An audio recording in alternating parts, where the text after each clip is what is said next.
This is our second video in the continuous time series. We're going to do Ito's lemma, a nice fancy word you can impress your friends with. Where it fits in is it's part of our attempt to build more complex time series out of our simple DZ building block. So the basic principle, the one to remember, is stochastic calculus is just like regular calculus, but do second order expansions, keep the dz and dz squared terms, which is the same as the dt terms, and lose the higher order terms. In regular calculus, you do first order expansions, you only keep dt and you don't keep higher order terms. We're going to do second order expansions, and we're going to keep the dz and dz squared terms. Otherwise, it's just like regular calculus. Nice words. Let's put that into use and derive Ito's lemma, which is one of the most important tools that you'll use this quarter. This Ito's lemma is really why we're doing continuous time. You will see it lets us simplify all sorts of horrible nonlinear formulas and give us very simple intuitive answers. Here's the question. We start with a diffusion, mu dt plus sigma dz. I'm writing it simply, but these diffusions could be the complex functional form kind of diffusions we talked about last time.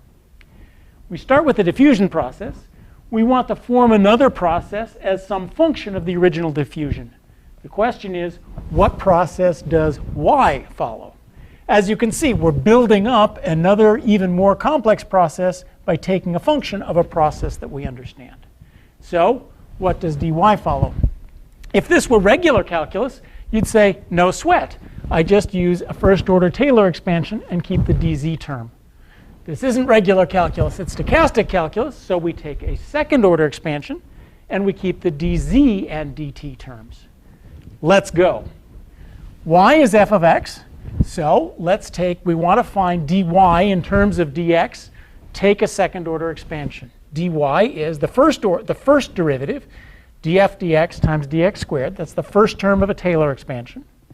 And then the second term of a Taylor expansion, the one you usually don't bother with, d squared f dx squared times dx squared. So do a second order expansion.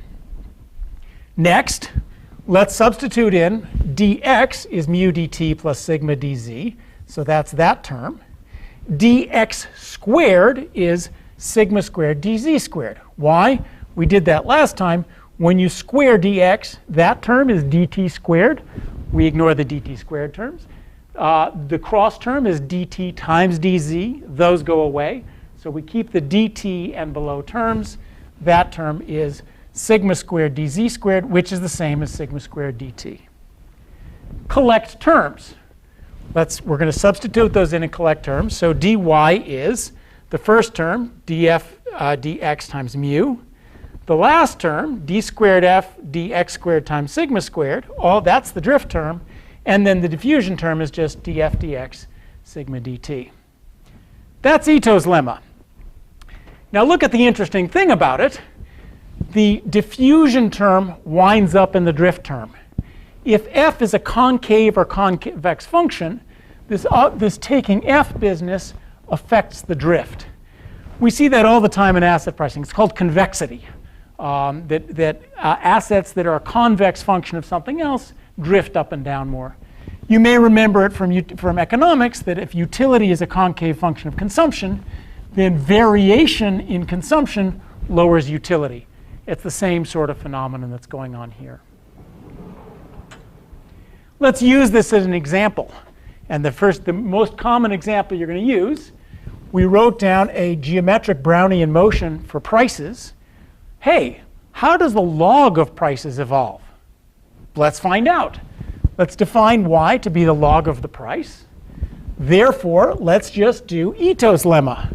Y is log p. What is dy? The first derivative is 1 over p dp. The second derivative is the second derivative of log, the 1/2 term, second derivative of log dp squared. Substitute in what dp and dp squared are. dp is mu dt plus sigma dz. dp squared, we got the minus 1/2, and dp squared over p squared is just another sigma squared dt.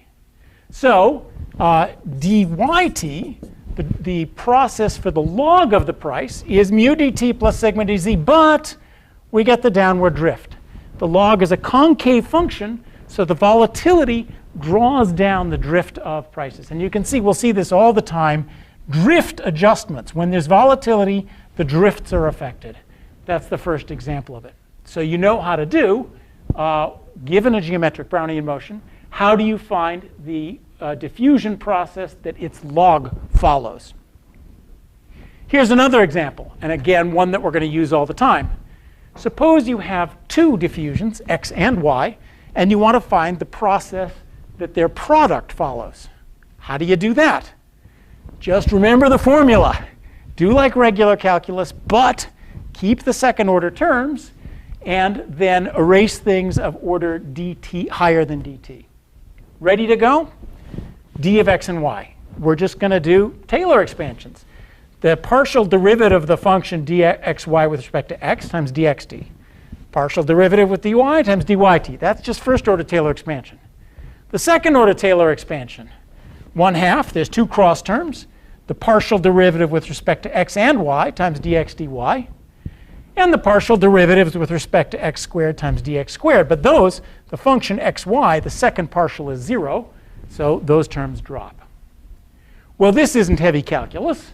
Even if you're asleep, you can do this. What's the partial of xy with respect to x? That's just y. What's the partial of xy with respect to y? That's just x.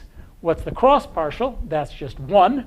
So we find that d of xt yt is y dx plus x dy.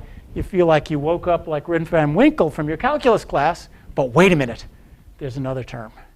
Stochastic calculus, the usual dxy is y dx plus x dy, we add another term.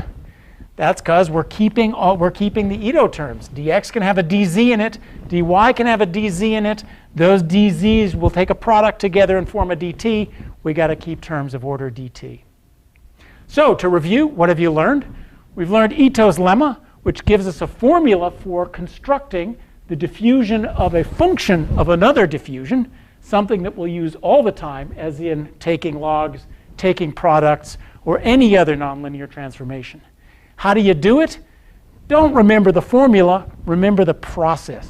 It's just like regular calculus. Take second order expansions, not first order expansions, and remember, keep the dz terms, keep the dz squared terms, and keep anything like dx and dy, which includes dz terms, so that you don't lose them. And then get rid of terms dz times dt, dt squared, and so on and so forth. Not that bad, very useful. See you on the next video.